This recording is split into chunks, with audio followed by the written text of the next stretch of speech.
What's the different material that's used for the instrument? Steel, brass, bronze. But the main body. Teak wood. Everything is teak wood except the back is a gourd. And the bridge though is made of ivory. Well, actually, deer horn. And now they do, now they do plastic, and I'm trying to get it to sound as good so that I can. How about these pieces back here? Because no ivory. At the moment, it doesn't sound. Well, no one's done ivory for a long time, but deer horn has been used, and we're all trying to switch to plastic, and. It doesn't sound quite as interesting. There was definitely that moment where everyone came, and I could see that. That was the moment I could see it was genuine, and they were curious about the musical form, the instrument, and I loved getting to share that. Ricky Ram was the founder of this musical making family, so it's now the grandsons that make instruments, and so this is called the Anoushka model.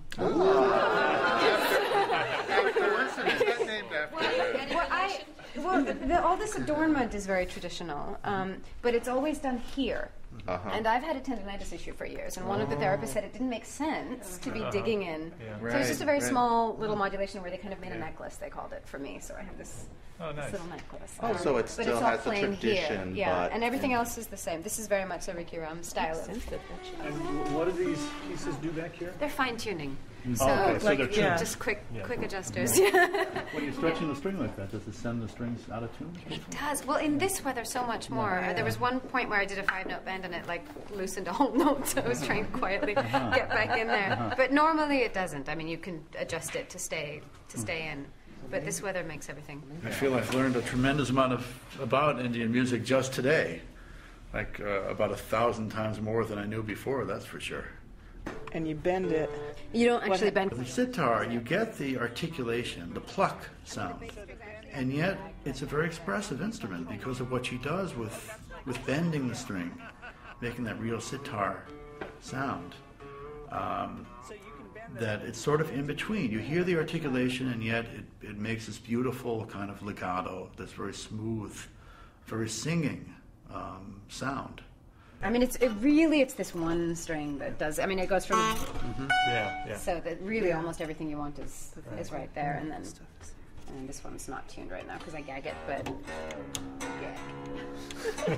that's a little pick. Actually, it does everything.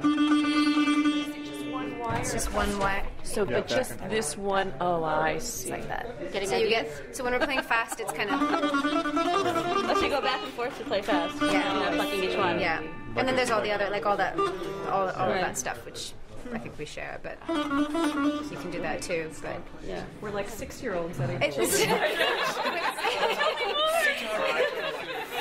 I'll start doing that to you guys.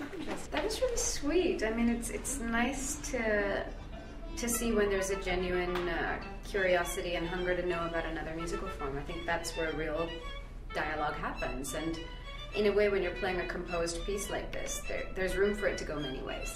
We could do this as a job. It could have just ended there, but it's obviously not going to because they're excited by the piece, and I'm excited to play with them.